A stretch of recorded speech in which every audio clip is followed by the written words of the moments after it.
1 de septiembre de 1982. Palacio Legislativo de San Lázaro. Bajo la mirada de millones de mexicanos pegados a sus televisores, un presidente de voz rota cierra los puños, descarga un golpe sobre el atril y rompe en llanto, como si esperara que toda una nación pudiera concederle el perdón en ese mismo segundo. José López Portillo, aquel que había jurado que su tarea sería administrar la abundancia, clausuraba su último informe convertido él mismo en la fotografía perfecta del desplome. No se trataba únicamente de un gobernante a punto de quebrarse en público. Era un imperio íntimo, construido a su medida, desmoronándose en vivo y en cadena nacional. Detrás de aquellas lágrimas se ocultaba algo de proporciones mucho mayores que un simple bache económico. Había una traición agazapada, había una fortuna indecente amasada justo mientras el país se iba a pique, y había una guerra dentro de su propia sangre, tan sórdida y degradante que con el paso de los años terminaría dejándolo solo, enfermo y despojado, arrancándole incluso esa última brizna de dignidad que aún conservaba. Pero esto no es la crónica de cómo lloró aquella tarde. Esto es la crónica de cómo llegó hasta ese punto. De cómo un hombre que cruzó las puertas de la presidencia en 1976 siendo el heredero impecable del sistema acabó transformado en el emblema nacional de la soberbia, el derroche y la ruina. De cómo el petróleo lo embriagó hasta hacerlo sentirse intocable. De cómo juró que defendería al peso igual que un perro defiende su territorio, mientras la moneda se desbarrancaba sin que nada pudiera detenerla. De cómo levantó la llamada Colina del Perro, una fortaleza de lujo plantada en Coajimalpa, en los mismos meses en que millones de mexicanos contemplaban cómo sus ahorros se evaporaban entre los dedos. Y de cómo el propio apellido que soñó con elevar a la categoría de dinastía terminó royéndolo por dentro hasta consumirlo. Hoy vas a descubrir 4 cosas. La primera, ¿de dónde nació esa megalomanía que lo empujó a no distinguir ya entre el Estado y su propio bolsillo? La segunda, el documento desclasificado que reabrió, años después, la sospecha más turbia sobre dónde estaban realmente puestas sus lealtades mientras ocupaba la silla presidencial. La tercera, el recorrido preciso del dinero, la huella exacta que va del petróleo a la banca y de la banca a esa mansión que convirtió al poder en un escándalo. Y la cuarta, el desenlace grotesco de un expresidente que pasó de mandar sobre una nación entera a pelear, ya sin fuerzas, por el control de su propio lecho de muerte. Te iré avisando cuando lleguemos a cada uno de esos puntos, pero antes hace falta que comprendas dónde arrancó de verdad la caída de José López Portillo. Porque no comenzó con la crisis. Comenzó mucho tiempo atrás, el día en que dejó de mirarse como un servidor público y empezó a mirarse como el propietario de México. La base de todo esto está verificada con fuentes públicas. Su informe final del 1 de septiembre de 1982, la nacionalización de la banca, la crisis que se desató entre 1981 y 1982, la existencia de la Colina del Perro, su fallecimiento en febrero de 2004 y los reportes que más tarde difundieron documentos desclasificados. Todo empezó mucho antes del llanto, mucho antes de aquel 1 de septiembre, mucho antes de que el peso quedara hecho añicos, mucho antes de que los banqueros fueran convertidos en enemigos públicos y mucho antes de que las cámaras inmortalizaran a un presidente deshecho frente a su país entero. Para entender cómo López Portillo terminó cayendo de semejante manera, primero hay que volver al instante exacto en que se le metió en la cabeza que era invencible. México llegaba lastimado, tenso, sin aliento. El sexenio de Luis Echeverría había dejado tras de sí un clima espeso de caos, precios disparados, recelo generalizado y temor. Y justo en medio de ese agotamiento colectivo apareció él, alto, de fino porte, con esa voz profunda, el cabello siempre perfecto y la aplomada teatralidad de quien no se acerca a la política para disputar nada, sino para sentarse en un trono que ya tenía su nombre grabado. No irrumpió como irrumpe el candidato que ha sobrevivido a una contienda áspera. Entró como entra el heredero a quien ya le despejaron previamente el camino. Fue el único aspirante de verdad dentro de un sistema que había tomado la decisión por todos de antemano. No hubo combate real, no hubo riesgo alguno, no hubo una pugna capaz de recordarle que el poder, por más vasto que parezca, siempre tiene fronteras. Y ese detalle pesa muchísimo, porque existen hombres que aprenden el oficio de gobernar precisamente cuando chocan con la resistencia, y existen otros que, a no toparse jamás con ella, empiezan a confundir a la nación con un espejo donde solo se reflejan a sí mismos. José López Portillo encajaba sin remedio en esa segunda clase. Al comienzo daba la impresión de ser el personaje ideal para un país que necesitaba con urgencia volver a tener fe en algo. Poseía la estampa de un estadista de los de antes, manejaba el vocabulario de un intelectual y desbordaba la energía de quien disfruta sentirse observado. Citaba a los antiguos griegos, disertaba sobre historia, convocaba los símbolos patrios con gravedad ceremonial y se mostraba como un devoto hombre de hogar. Estaba casado desde 1951 con Carmen Romano, una mujer elegante, instruida, fascinada por la música y obsesionada con proyectar una imagen de grandeza. Juntos irradiaban algo que en política se cotiza tan alto como el oro: orden, prestigio, sensación de permanencia, la ilusión cómoda de que el timón del país descansaba en manos de gente de otra estirpe, superior al común.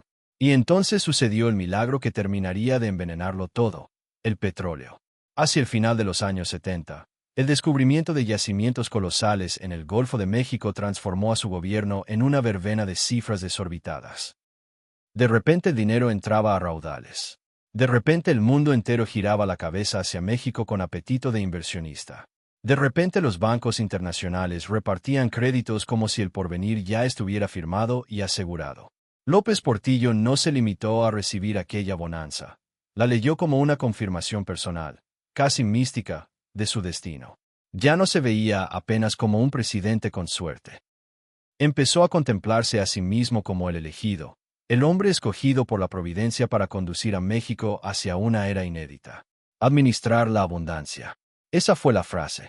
Guárdala con cuidado, porque en esas 3 palabras ya estaba escondida, en miniatura, la tragedia completa. No hablaba con el tono mesurado de un administrador prudente. Hablaba con la cadencia de un monarca convencido de que la historia le había puesto en las manos una riqueza sin fondo para que cumpliera una misión casi sagrada. Los aplausos lo envolvían, los empresarios lo cortejaban con sonrisas, los diplomáticos brindaban en su honor y los aduladores brotaban a su alrededor como hierba mala que nadie poda.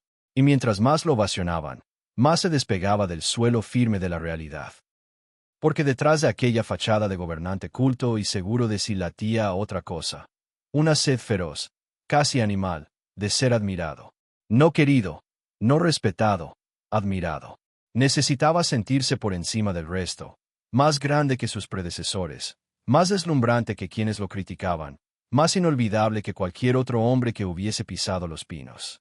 No le interesaba administrar un sexenio cualquiera, ambicionaba dejar una epopeya. No quería un mandato, quería eternidad. Ahí estuvo el verdadero germen del desastre. No en el petróleo, no en la banca, no en los vaivenes de la economía internacional, sino en una vanidad descomunal alojada dentro del cuerpo de un presidente al que casi nadie en su entorno se atrevía a llevarle la contraria. En las apariciones públicas se exhibía serenidad. En la intimidad ya era otro asunto, una mezcla peligrosa de soberbia, hambre de aplausos y una confusión cada vez más profunda entre el Estado que gobernaba y el apellido que llevaba. Y cuando un hombre comienza a creer que el dinero de toda una nación existe para engordar su leyenda personal, el abismo no tarda en abrirse bajo sus pies. Porque la ambición de López Portillo no se conformaba con la obediencia, reclamaba devoción. Y para mantener viva esa fantasía estaba a punto de cruzar una línea que después nadie podría volver a borrar. El veneno no comenzó con la devaluación, ni con las lágrimas, ni siquiera con la banca nacionalizada. Comenzó mucho antes, en un sitio donde casi ninguna mirada se posaba, en los corredores penumbrosos del poder, esos donde los hombres más peligrosos no necesitan alzar la voz porque su fuerza no depende del volumen. Y en el caso de José López Portillo, fue justo ahí donde la podredumbre empezó a extenderse. 29 de noviembre de 1976. Faltaban apenas un puñado de días para que asumiera la presidencia de México. Afuera, el país seguía viendo en el al abogado de modales finos, al hombre de letras, al rostro de una promesa nacional renovada.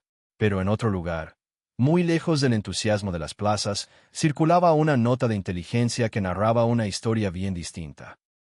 Una historia que no tenía nada que ver con el patriotismo, ni con la dignidad republicana, ni con la soberanía.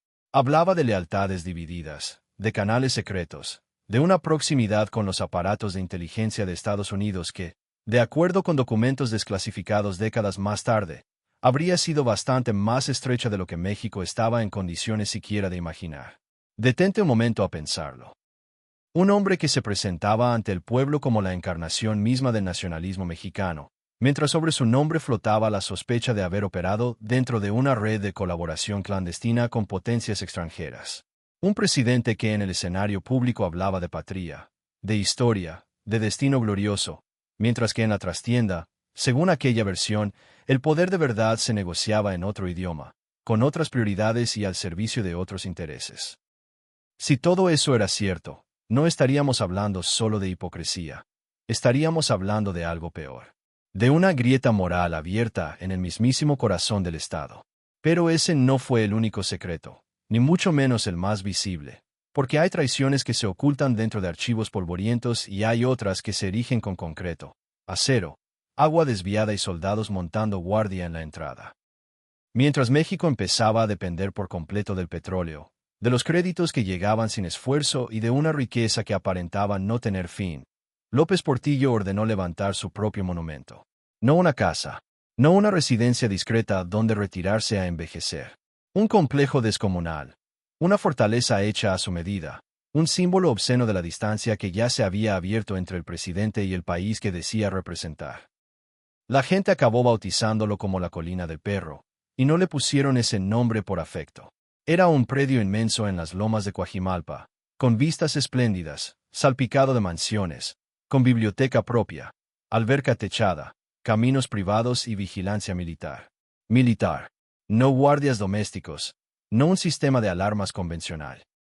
Soldados de verdad, tiendas de campaña verdes, control total del perímetro, como si aquello no fuera la casa de un funcionario a que el cargo se le presta por 6 años, sino el alcázar de un monarca que ya había perdido la capacidad de distinguir entre el poder que se le confió temporalmente y la propiedad que sentía suya para siempre. Y aquí llega lo más brutal de todo. Todo aquel despliegue crecía mientras, a unos pasos de distancia, colonias enteras seguían sin agua potable, sin drenaje y sin la menor certeza jurídica sobre el suelo que pisaban. Al lado del exceso, la carencia. Al lado del lujo, la necesidad más cruda. Junto al concreto rojizo del Palacio Presidencial, el polvo, la precariedad y el abandono de quienes nunca tendrían acceso a nada de aquello. Los reportes que más tarde describieron el lugar parecían más bien el inventario de un delirio enfermo. Más de 20 habitaciones, chimeneas repartidas por todas partes, una biblioteca de planta espiral pensada para albergar decenas de miles de volúmenes, infraestructura eléctrica autónoma, vías de acceso construidas con recursos del erario, tuberías especiales. Obras concebidas no para servir a una comunidad, sino para blindar el capricho de un solo individuo. Como si el dinero de la nación hubiera dejado de ser dinero de la nación para transformarse de golpe en simple material de construcción al servicio de la vanidad de una única familia.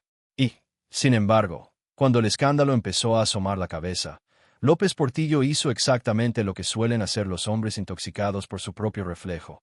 Negó, minimizó, encubrió. En su informe final insistió en que se marchaba con las manos limpias. Manos limpias. Esa frase también conviene que la atesores, porque hay frases que no se pronuncian para anunciar una verdad, sino para retarla de frente. Lo espantoso no fue solamente la existencia de aquel palacio. Lo espantoso fue lo que esa existencia delataba, que para entonces José López Portillo ya no concebía al Estado como una responsabilidad que se asume, sino como una prolongación de su propia persona, como una caja abierta de par en par. Como una maquinaria a su entera disposición para alimentar su leyenda, resguardar sus secretos y multiplicar su influencia. El país todavía no acababa de comprender del todo lo que tenía delante de los ojos, pero la infección ya estaba ahí, sepultada en documentos, vertida en cemento, disfrazada de grandeza. Y cuando ese veneno se filtró en las venas de su vida privada, ya no se conformó con arruinar a un gobierno, comenzó a destruir a su propia familia. El veneno del poder jamás se queda en los discursos, jamás se queda en los decretos, jamás permanece encerrado en oficinas de maderas finas, teléfonos privados y hombres trajeados custodiando la puerta. El verdadero veneno siempre termina entrando a la casa, se sienta a la mesa, se mete entre las sábanas, se cuela en la sangre de los hijos. Y en la historia de José López Portillo eso fue, palabra por palabra, lo que ocurrió. Porque mientras México escuchaba promesas de grandeza, de petróleo, de modernidad y de prosperidad sin límites, dentro de su propio hogar se gestaba algo muy diferente. Una generación criada no en el cariño, sino en la excepción, no en la disciplina, sino en el privilegio, no en la verdad, sino en esa idea tóxica de que cargar cierto apellido bastaba por sí solo para situarse por encima del resto del país. Carmen Romano comprendió aquel universo mejor que nadie. Era refinada, instruida, obsesionada con la música, con la imagen, con la sofisticación en cada gesto. En cualquier otro escenario habría sido apenas una mujer elegante de gustos costosos. Pero aquí no estamos en cualquier otro escenario. Estamos hablando de los pinos. Estamos hablando del dinero de una nación pobre sosteniendo los caprichos íntimos de una pareja que ya había empezado a confundirse con la realeza. A Carmen le apasionaba el piano, y no como mero pasatiempo, sino como una prolongación de su propia identidad. Y López Portillo, incapaz de brindarle un sostén emocional auténtico, le ofreció a cambio algo más sencillo y mucho más peligroso: recursos sin tope alguno. Cuentan que cargaba con su piano Steinway en las giras oficiales como si fuera una pieza más, perfectamente natural, del equipaje presidencial. Y una anécdota quedó suspendida durante años en la memoria colectiva como una postal obscena de aquella época. En un hotel de Europa, al constatar que el piano no pasaba por la puerta de la suite, se dio la orden de modificar el lugar, de abrir el espacio a golpes, de romper la estructura, de adaptar la realidad al capricho.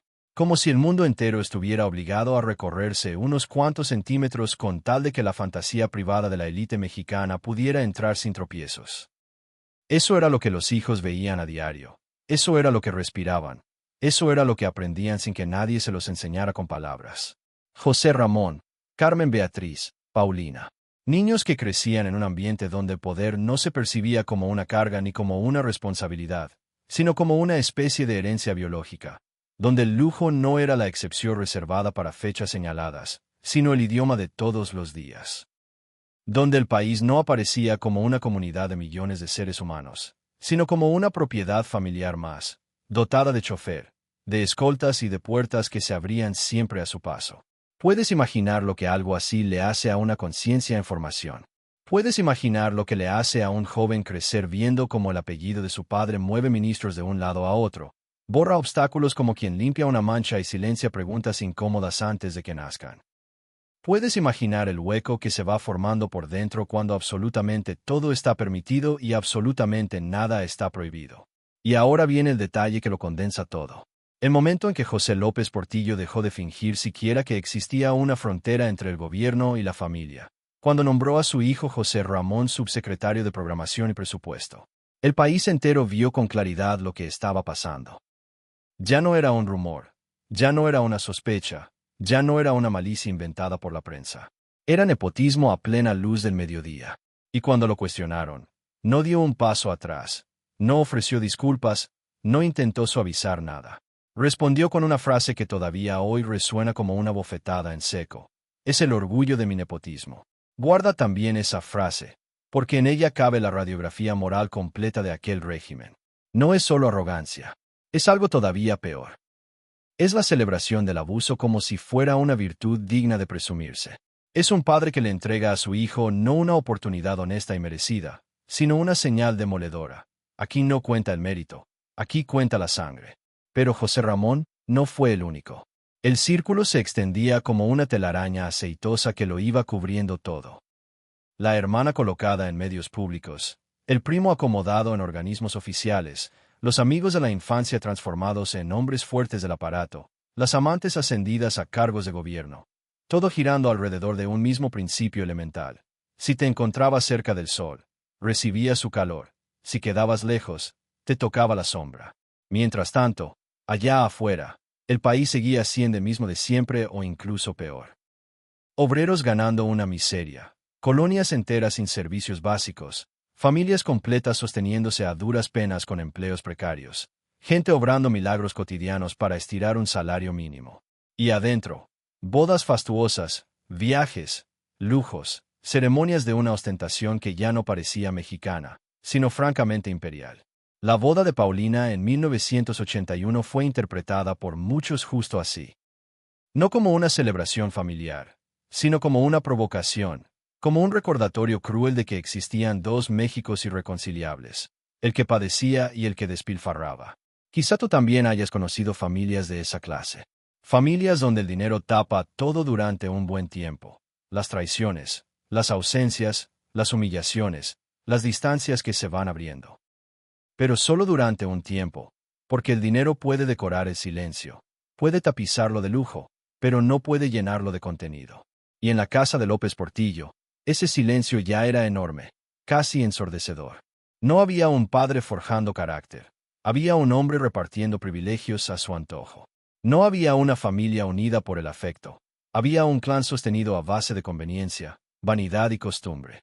Los hijos crecieron con todo en las manos y casi nada en el alma. Y cuando les llegó la hora de mirar a la realidad de frente, no tenían herramientas para hacerlo, porque nadie se había tomado la molestia de enseñarles a vivir sin poder. Nadie les había enseñado a perder. Y muy pronto el país entero iba a perder junto con ellos. La herencia más grande que José López Portillo terminó destruyendo no fue una casa, no fue un matrimonio, no fue siquiera el prestigio de su apellido. Fue algo infinitamente mayor, la estabilidad de toda una nación. Fue la sensación de futuro de millones de familias que jamás lo conocerían en persona, que nunca compartirían una cena con él, que nunca pondrían un pie en Los Pinos, y que aún así terminarían pagando, peso por peso, la factura completa de su soberbia. Porque toda fantasía necesita, tarde o temprano, su momento de colisión con la realidad. Y la fantasía de López Portillo tenía nombre, tenía olor, tenía hasta color. Olía a petróleo, brillaba como oro negro recién extraído. Durante un tiempo pareció inagotable. Durante un tiempo logró convencer a México de que la riqueza había venido para quedarse de manera definitiva.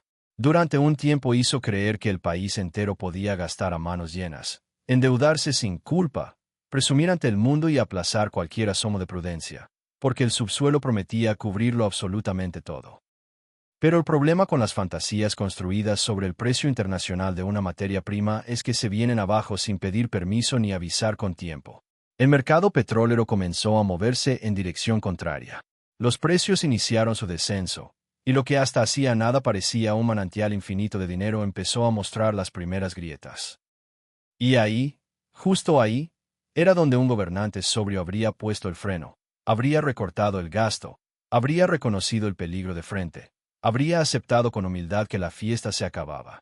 Pero López Portillo no estaba hecho de la madera de los que retroceden.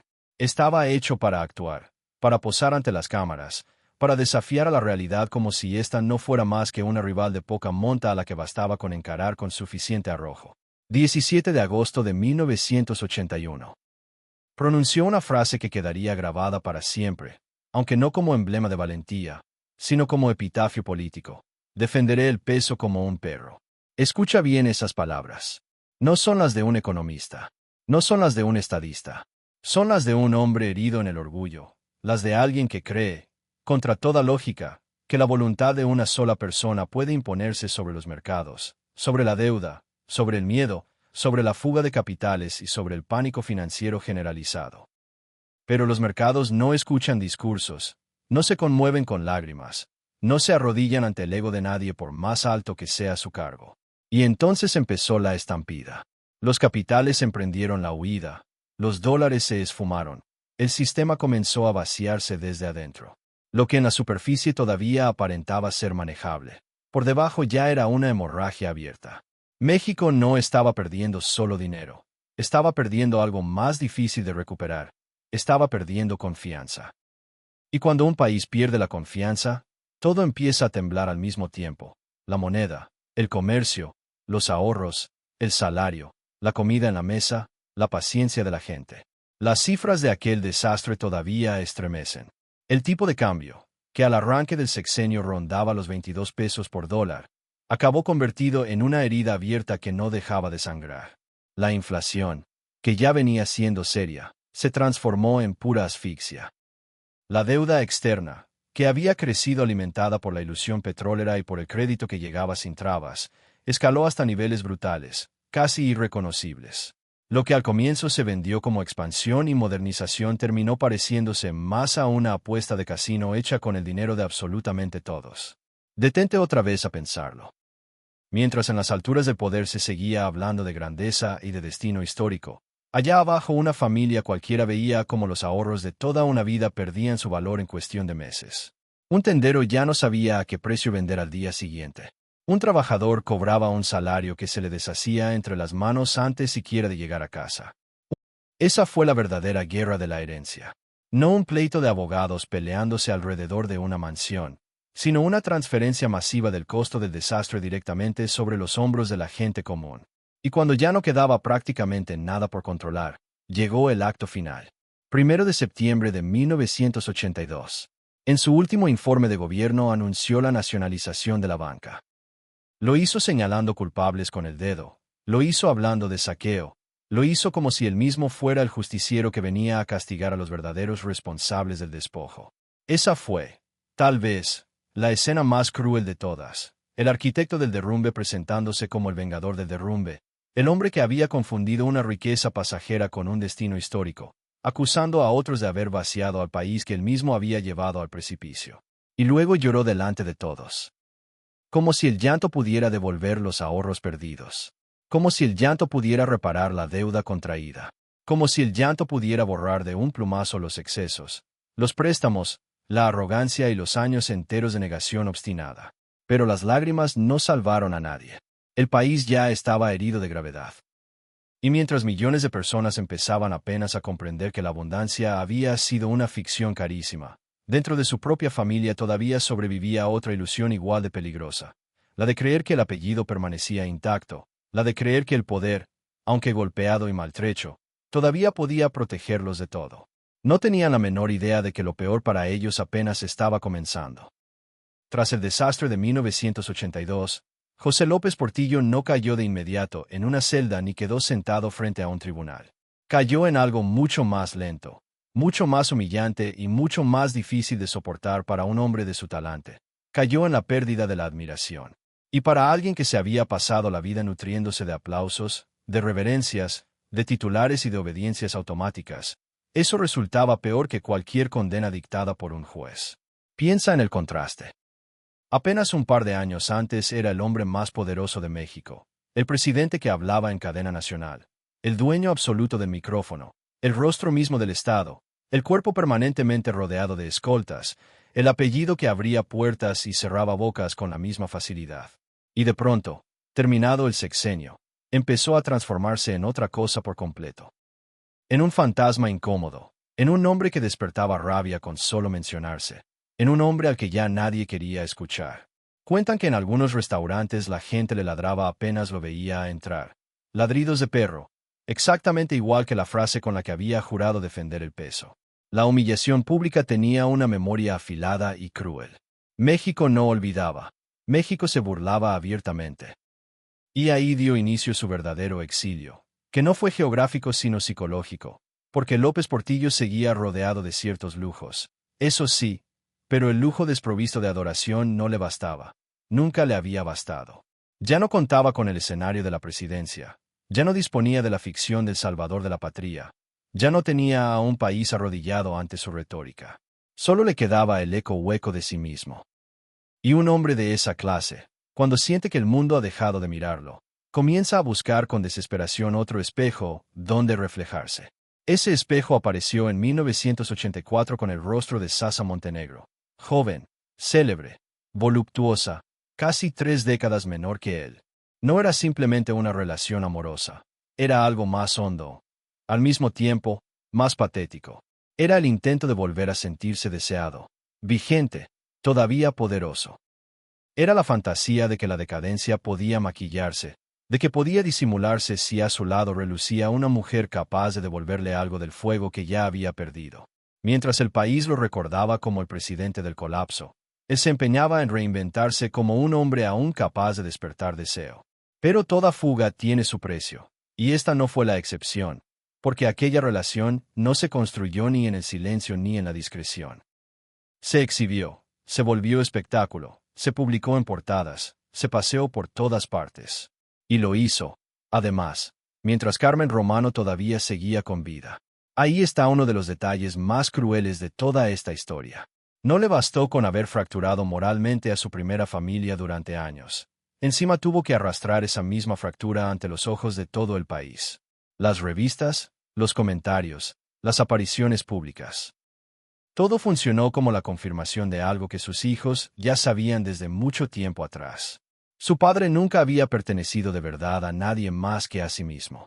Con Sasa tuvo dos hijos, Nabila, en 1985, y Alexander, en 1990. Una segunda familia, un segundo escenario, una segunda oportunidad para repetir exactamente los mismos errores con una escenografía apenas distinta. Y cuando Carmen Romano murió, en el año 2000, no tardó demasiado en oficializar lo que ya llevaba años, siendo una verdad escandalosa a voces. Apenas un mes después celebró matrimonio religioso con Sasa, como si la prisa por darle legitimidad a esa nueva vida pudiera borrar de golpe todo lo anterior, como si el tiempo mismo fuera apenas un sirviente más puesto al servicio de su voluntad. Pero aquí llega la jugada que lo cambió todo. La Colina del Perro, aquel monumento levantado con el aliento financiero del Estado, terminó convertida en el epicentro de una guerra íntima. López Portillo decidió donar ese complejo entero a Sasa, así sin más, de un plumazo. El símbolo más obsceno de todo su poder pasaba a manos de la nueva esposa y dejaba a sus hijos mayores frente a una humillación añadida. No se trataba solo del dinero, se trataba del mensaje implícito. Ustedes crecieron a la sombra de esta fortaleza, pero la sombra ya no les pertenece. Imagínate el resentimiento acumulado. Imagínate la rabia amasada durante décadas encontrando por fin un objeto concreto, palpable, al cual aferrarse. Y entonces apareció el cuerpo, el único enemigo al que ni el poder ni el dinero alcanzan jamás a sobornar. En 1999 sufrió una embolia. El hombre que antes montaba a caballo, que boxeaba, que posaba para las cámaras desbordando energía viril y que hablaba como si el país entero fuera una prolongación de su propio pecho, comenzó a apagarse poco a poco. La fuerza física lo abandonó, la autonomía lo abandonó, el control lo abandonó. Lentamente quedó reducido a esa misma fragilidad que tanto había despreciado en los demás. Un expresidente en silla de ruedas, dependiente, vulnerable, cercado por médicos, por papeles y por tensiones familiares que ya no podía someter con un simple discurso. Y ahí se cerró el círculo más oscuro de todos. Los hijos que habían crecido bajo el veneno conjunto de la ausencia y el privilegio ya no eran solamente herederos heridos, empezaban a transformarse en combatientes.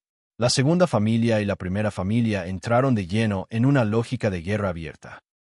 Ya no se trataba de afecto, ni de reconciliación, se trataba de control, de bienes materiales, de legitimidad, de rencor viejo reconvertido en estrategia fría. López Portillo seguía en el centro de todo, sí, pero ya no como patriarca, ya no como monarca, ya no como dueño del tablero. Ahora era otra cosa muy distinta. Un anciano enfermo atrapado entre los escombros de todo aquello que él mismo se había encargado de construir. El final no llegó con solemnidad. No llegó con himnos, ni con honores, ni con ese silencio respetuoso que suele envolver a los hombres que alguna vez ocuparon la cumbre del poder. Llegó como llegan los castigos que tardan décadas en madurar, lentamente, con olor a hospital, con expedientes judiciales abiertos sobre la mesa, con familiares vigilándose entre sí como enemigos en una trinchera, con un anciano enfermo atrapado en el centro mismo de una guerra que él había sembrado con sus propias manos muchos años atrás. A comienzos de 2004, José López Portillo ya no era ni la sombra del hombre que había temblado de rabia y de llanto frente al Congreso en 1982. Tenía 83 años. El cuerpo estaba devastado. La salud se le había convertido en una sucesión interminable de dependencias, recaídas, tratamientos, silencios largos y días enteros en los que la voluntad ya no alcanzaba para sostener el peso de su propia historia. Pero lo más humillante no era la enfermedad en sí misma. Era el escenario en el que esa enfermedad transcurría. Porque mientras su cuerpo se apagaba sin remedio, su familia se despedazaba alrededor de la cama. La guerra con Sasa Montenegro había entrado en su fase más cruel. Ya no era solo una disputa por las distintas versiones del pasado. Era una batalla campal por la legitimidad, por el patrimonio, por el control del último tramo de su vida. Y en medio de esa espiral apareció uno de los episodios más grotescos de toda esta historia. El expresidente, el mismo hombre que había gobernado con mano firme, el mismo que había tenido a su entera disposición la maquinaria completa del Estado, terminó enredado en una demanda de divorcio donde se hablaba de maltratos, de gritos, de empujones, de humillaciones y de una pelea feroz por los bienes que todavía permanecían registrados a su nombre. Daytona pensarlo. Un hombre que había tenido escoltas, secretarios, ministros, aduladores, generales, periodistas dóciles y empresarios sentados alrededor de su mesa, y que al final estaba ahí, enfermo, débil, disputado, convertido en objeto de pleito. Ya no como patriarca, ya no como símbolo, ya no como figura de autoridad. Como Baden, Sasa rechazó aquellas acusaciones y sostuvo una versión opuesta. Que él ya no decidía con verdadera libertad, que eran los hijos mayores quienes lo rodeaban, lo influían y lo empujaban en su contra, obsesionados con recuperar todo lo que sentían perdido. Y quizá ahí residía la verdad más amarga de todas. A esas alturas ya daba lo mismo quien dijera la verdad completa. Lo verdaderamente insoportable era otra cosa. Ver a un expresidente reducido al centro de una pelea doméstica sórdida, donde cada bando juraba estar defendiéndolo mientras, al mismo tiempo, lo empuñaba como un arma contra el otro. El 16 de febrero de 2004 lo ingresaron de urgencia al Hospital Ángeles de Pedregal, en la Ciudad de México. Primero fue una bronquitis, después llegaron las complicaciones en cascada. Neumonía, insuficiencia respiratoria, fallas renales, el corazón empezando a ceder, todo el cuerpo entrando en esa lógica silenciosa con la que la muerte va apagando una habitación desde adentro. Y afuera del cuarto, como si el destino quisiera rematar la humillación, seguían las tensiones, las miradas cargadas de odio, la disputa por quien tenía permiso de entrar, quien podía decidir, quien ostentaba el derecho a reclamar una cercanía que durante tantísimos años había estado contaminada por el interés. Imagínate esos pasillos. Los hijos mayores tensos, endurecidos por años y años de resentimiento. Sasa defendiendo con uñas y dientes su lugar de esposa. Los rumores corriendo por la prensa, los viejos agravios reviviendo al pie de una cama clínica, y en el centro de todo José López Portillo respirando cada vez con mayor dificultad, acercándose no al descanso, sino al saldo final de su existencia. Murió el 17 de febrero de 2004, a las 8:15 de la noche. La causa médica fue una insuficiencia cardíaca derivada de la neumonía, pero la causa profunda venía de mucho más atrás. Venía de los años de arrogancia, de las traiciones acumuladas, de la soledad que él mismo se había fabricado con su propia conducta, de la costumbre arraigada de usar a las personas como simples extensiones de su poder, hasta que un día ya no quedaba ni poder ni tampoco quedaban personas a su alrededor. Y por eso la palabra exacta para describir su final fue justamente esa: despojado.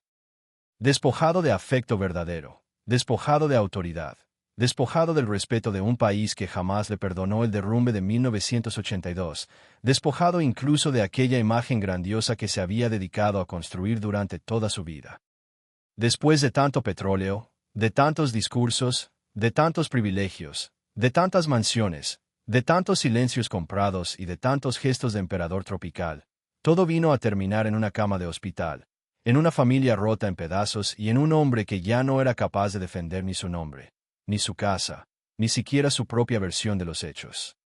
3 generaciones heridas, un país empobrecido, una fortuna transformada en guerra y un desenlace tan pequeño, tan triste, tan brutalmente humano, que parecía escrito no por la historia, sino por una forma de justicia que tarda mucho en llegar, pero que nunca, jamás, olvida. Después de la muerte, uno podría imaginar el silencio. Un silencio limpio, un cierre definitivo, una familia agotada por el dolor dejando por fin descansar al muerto en paz. Pero con José López Portillo no hubo descanso, no hubo paz, no hubo siquiera esa piedad mínima que a veces se asoma cuando ya todo ha terminado, porque incluso después de su último aliento la herencia siguió comportándose como una enfermedad contagiosa. La colina del perro, aquel símbolo obsceno de poder, derroche y distancia con el país real, no se transformó en mausoleo ni en reliquia histórica. Se transformó en ruina disputada, en pedazo de botín, en terreno fragmentado por abogados, por resentimientos añejos, por papeles legales y por una avidez que parecía prolongar la misma lógica que la había levantado en su día.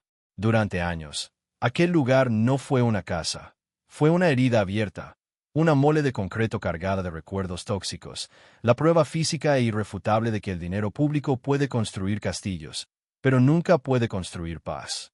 Y luego ocurrió lo inevitable. El símbolo se vino abajo. no de un día para otro, no con una explosión digna del cine, sino con algo mucho más humillante: la banalidad del mercado, la lenta digestión del escándalo por parte del negocio inmobiliario.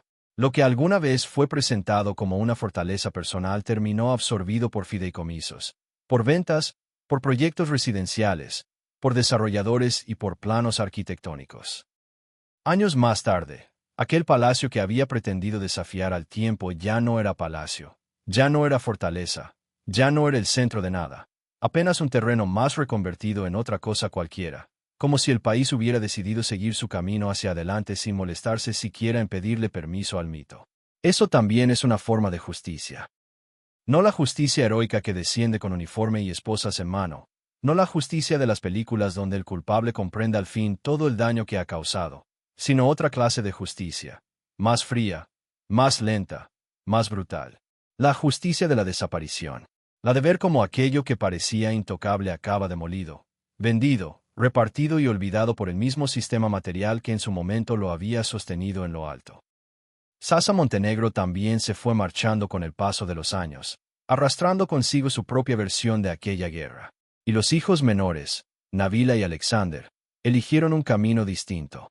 No la tribuna, no el apellido enarbolado como bandera, no la política, no el espectáculo del linaje.